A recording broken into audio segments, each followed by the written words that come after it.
জানিয়ে দেব গুরুত্বপূর্ণ আপডেট বাংলা সংবাদ। শুরুতেই সংবাদ শিরোনাম, পরে বিস্তারিত। ভূমিকম্পে রাজধানী সহ দেশের বিভিন্ন স্থানের ক্ষয়ক্ষতির তথ্য জানালো ফায়ার সার্ভিস। এরপর যা থাকছে, ভূমিকম্পে 4 জেলায় নিহত 7, আহত 2 শতাধিক। আরো জানিয়ে দেব বড় ভূমিকম্পের আগাম বার্তা। সর্বশেষ জানিয়ে দেব নরসিংদী কেন ভূমিকম্পের কেন্দ্র। এতক্ষণ শুনছিলেন সংবাদ শিরোনাম, এবার বিস্তারিত। তার আগে অনুরোধ থাকবে আজকের এই ভিডিও সম্পর্কে আপনার মূল্যবান মতামত। ভিডিওটি ভালো লাগলে লাইক, কমেন্ট ও শেয়ার করে সবাইকে দেখার সুযোগ করে দিন। ভূমিকম্পে রাজধানী সহ দেশের বিভিন্ন স্থানের ক্ষয়ক্ষতির তথ্য জানালো ফায়ার সার্ভিস। রাজধানী সহ দেশের বিভিন্ন স্থানে ভূমিকম্প অনুভূত হয়েছে। শুক্রবার 21 নভেম্বর সকাল 10:38 দিকে এই ভূমিকম্প অনুভূত হয়। ভূমিকম্পে বিভিন্ন স্থানে হতাহত ও ক্ষয়ক্ষতির তথ্য জানিয়েছেন ফায়ার সার্ভিস। ফায়ার সার্ভিসের তথ্য, পুরানো ঢাকার আরমানিটোলা ও কসাইটুলি 8 তলা ভবন ধসে পড়ার খবর পাওয়া যায়। সদরঘাট ও সিদ্দিক বাজার ফায়ার স্টেশন থেকে 2 ইউনিট সেখানে গমন করে। ভবনের কোনো ক্ষতি সাধন হয়নি। পলেস্তারার কিছু আলগা অংশ ও কিছু ইট খসে পড়েছিল। ফায়ার সার্ভিস যাওয়ার পরে কোনো হতাহত পাননি। খিলগাঁও নির্মাণাধীন ভবন থেকে পার্শ্ববর্তী দোতলা একটি ভবনে একটি ইট পড়ে একজন আহত হয়েছেন। স্থানীয়রা তাকে হাসপাতালে নেওয়া হয়। বাড়িধারা ব্লক এফ রোড 5 এ একটি বাসাবাড়িতে আগুনের সংবাদ পাওয়া গেছে। বাড়িধারা ফায়ার স্টেশনে 2 ইউনিট অগ্নি নির্বাপনে কাজ করছে। আগুনটি ভূমিকম্পের জন্য কিনা তা জানা যায়নি। সূত্রাপুর স্বামীবাগ 8 তলা একটি ভবন অন্য একটি ভবনে হেলে পড়ার খবর পাওয়া গেছে। সূত্রাপুর স্টেশন ঘটনাস্থলে গেছে। প্রধান উপদেষ্টার কার্যালয়ে একটি ভবন ক্ষতিগ্রস্ত হওয়ার খবর পাওয়া গিয়েছিল। স্যাটেলাইট ফায়ার স্টেশন ঘটনাস্থল পরিদর্শন করেছে। কোনো ক্ষয়ক্ষতি হয়নি। কলাবাগানের আবেদ গালি রোড একটি 7 তলা ভবন হেলে পড়ার খবর পাওয়া গেছে। মোহাম্মদপুর ফায়ার স্টেশন থেকে একটি ইউনিট ঘটনাস্থলে রয়েছে। এখনো হতাহতের কোনো খবর পাওয়া যায়নি। মুন্সিগঞ্জের গজারিয়ায় একটি বাসাবাড়িতে আগুন। গজারিয়া ফায়ার স্টেশন থেকে 2টি ইউনিট ঘটনাস্থলে গেছে। ভূমিকম্পে 4 জেলায় নিহত 7, আহত 2 শতাধিক। রাজধানী ঢাকা সহ দেশের বিভিন্ন স্থানে আঘাত হানা শক্তিশালী ভূমিকম্পে এখন পর্যন্ত 7 জন নিহত হওয়ার খবর পাওয়া গেছে। ঢাকায় 3 জন, গাজীপুরে 1 জন, নারায়ণগঞ্জে 1 জন এবং নরসিংদীতে 2 জনের মৃত্যু নিশ্চিত হয়েছে। এই ঘটনায় সারা দেশে 2 শতাধিক মানুষ আহত এবং বেশ কয়েকটি ভবন স্থাপনায় ফাটল দেখা গেছে। শুক্রবার 21 নভেম্বর সকাল 10:38 এই ভূমিকম্প অনুভূত হয়। বাংলাদেশের আবহাওয়া অধিদপ্তরের তথ্য অনুযায়ী এই ভূমিকম্পের মাত্রা ছিল 5.7। এর উৎপত্তি স্থল নরসিংদীর মাধবদী। মার্কিন ভূতান্ত্রিক জরিপ সংস্থা USGS বলছে রিক্টার স্কেলে ভূমিকম্পটির তীব্রতা ছিল 5.5। ভূমিকম্পের কেন্দ্রস্থল নরসিংদী। এদিন ভূমিকম্পে সারা দেশে ব্যাপক হতাহতের ঘটনা ঘটে। বড় ভূমিকম্পের আগাম বার্তা।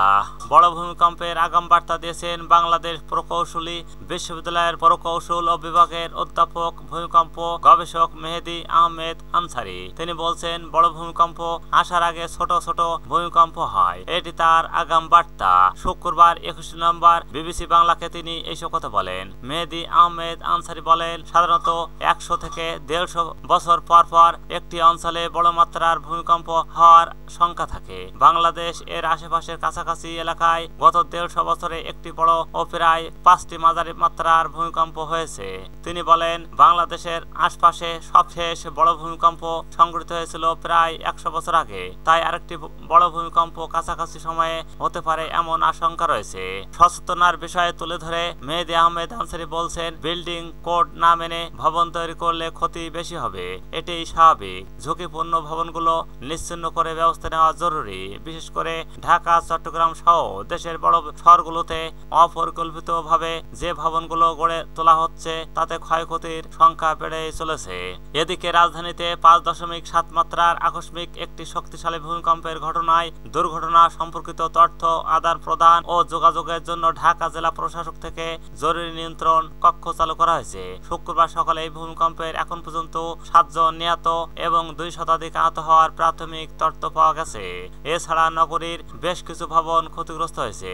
এরপর এই দুর্ঘটনা সম্পর্কিত সার্বিক তথ্য আদান প্রদানের জন্য জরুরি ও নিয়ন্ত্রণ কক্ষ চালু করেছে ঢাকা জেলা প্রশাসক। জেলা প্রশাসকের কার্যালয়ের দুর্যোগ ব্যবস্থাপনা শাখা থেকে পাঠানো এক প্রেস বিজ্ঞপ্তিতে এইসব তথ্য নিশ্চিত করা হয়েছে। বিজ্ঞপ্তিতে বলা হয়েছে, শুক্রবার সকাল 10:38 এই ভূমিকম্প অনুভূত হয়। ভূমিকম্পের পরপরই ক্ষয়ক্ষতির সার্বিক পরিস্থিতি পর্যবেক্ষণ এবং প্রয়োজনীয় উদ্ধার তৎপরতা পরিচালনার জন্য ঢাকা জেলা প্রশাসকের কার্যালয় জরুরি ভিত্তিতে একটি নিয়ন্ত্রণ কক্ষ বা কন্ট্রোল রুম খোলা হয়েছে। ঢাকার জেলা প্রশাসক মোহাম্মদ রেজাউল করিম স্বাক্ষরিত এই বিজ্ঞপ্তিতে দুর্ঘটনা সম্পর্কিত কোনো তথ্য আদান প্রদান ও জরুরি নিয়ন্ত্রণ কক্ষের নম্বরে যোগাযোগ করার জন্য সর্বসাধারণকে বিশেষভাবে অনুরোধ করা হয়েছে।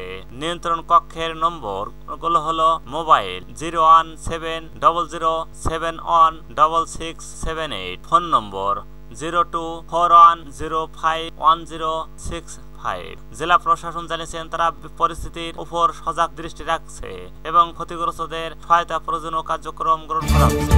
নরসিংদী কেন ভূমিকম্পের কেন্দ্র? বাংলাদেশে শুক্রবার যে ভূমিকম্প অনুভূত হয়েছে তার কেন্দ্র ছিল নরসিংদী জেলার মাধবদীয় এলাকায়। আবহাওয়াবিদরা বলছেন, রিক্টার স্কেলে 5.7 মাত্রার এই ভূমিকম্প গত কয়েক দশকে দেশের ভিতরে উৎপত্তি হওয়া সবচেয়ে শক্তিশালী ছিল। এর আগে সিলেট, নোয়াখালী অঞ্চলে ভূমিকম্পের উৎপত্তি হয়েছে, তবে ভূমিকম্পের কেন্দ্র ঢাকার আরো কাছে নরসিংদীতে। ভূমিকম্প নিয়ে গবেষণা করেন এমন অনেকে বলছেন, এর আগে ঢাকার এত কাছে এই মাত্রার ভূমিকম্প উৎপত্তি হওয়ার ঘটনা ঘটেনি। বাংলাদেশ প্রকৌশলী বিশ্ববিদ্যালয়ের প্রকৌশল বিভাগের অধ্যাপক ও ভূমিকম্প গবেষক মেহেদী আহমেদ আনসারী বলছেন, বাংলাদেশের মধ্যে টেকটনিক ও প্লেটের যে 5টি সোর্স আছে তার মধ্যে নোয়াখালী থেকে শুরু করে কক্সবাজার, নোয়াখালী থেকে সিলেট এবং আরেকটি সিলেট থেকে ভারতের দিকে চলে গেছে। নোয়াখালী থেকে সিলেট এবং অংশে যে বড় ফাটল রয়েছে তারই একটি ছোট অংশ নরসিংদী। এর ফলে নরসিংদী এলাকায় ভূমিকম্পের উৎপত্তি স্থল হওয়া অস্বাভাবিক নয় বলেও মনে করেন মেহেদী আহমেদ আনসারী। এদিকে রাজধানীতে 5.7 মাত্রার আকস্মিক একটি শক্তিশালী ভূমিকম্পের ঘটনায় দুর্ঘটনা সম্পর্কিত তথ্য আদান প্রদান ও যোগাযোগের জন্য ঢাকা জেলা প্রশাসক থেকে জরুরি নিয়ন্ত্রণ কক্ষ চালু করা হয়েছে। এই ভূমিকম্পে এখন পর্যন্ত 7 জন নিহত এবং 2 শতাধিক আহত হওয়ার প্রাথমিক তথ্য পাওয়া গেছে। এছাড়া নগরীর বেশ কিছু ভবন ক্ষতিগ্রস্ত হয়েছে। এরপরে দুর্ঘটনা সম্পর্কিত সার্বিক তথ্য আদান প্রদানের জন্য জরুরি নিয়ন্ত্রণ কক্ষ চালু করেছে ঢাকা জেলা প্রশাসক। জেলা প্রশাসকের কার্যালয়ের দুর্যোগ ব্যবস্থাপনা শাখা থেকে পাঠানো এক প্রেস বিজ্ঞপ্তিতে এই সব তথ্য নিশ্চিত করা হয়েছে। বিজ্ঞপ্তিতে বলা হয়েছে, শুক্রবার সকাল 10:38 এই ভূমিকম্প অনুভূত হয়। ভূমিকম্পের পরপরই ক্ষয়ক্ষতির সার্বিক পরিস্থিতি পর্যবেক্ষণ এবং প্রয়োজনীয় উদ্ধার তৎপরতা পরিচালনার জন্য ঢাকা জেলা প্রশাসকের কার্যালয়ে জরুরি ভিত্তিতে একটি নিয়ন্ত্রণ কক্ষ বা কন্ট্রোল রুম খোলা হয়েছে। ঢাকার জেলা প্রশাসক মোহাম্মদ রেজাউল করিম স্বাক্ষরিত ওই বিজ্ঞপ্তিতে দুর্ঘটনা সম্পর্কিত যে কোনো তথ্য আদান প্রদান ও জরুরি প্রয়োজনে নিয়ন্ত্রণ কক্ষের নম্বরে যোগাযোগ করার জন্য সর্বসাধারণকে বিশেষভাবে অনুরোধ করা হয়েছে। মোবাইল নম্বর 01707106678, ফোন নম্বর 0241051065।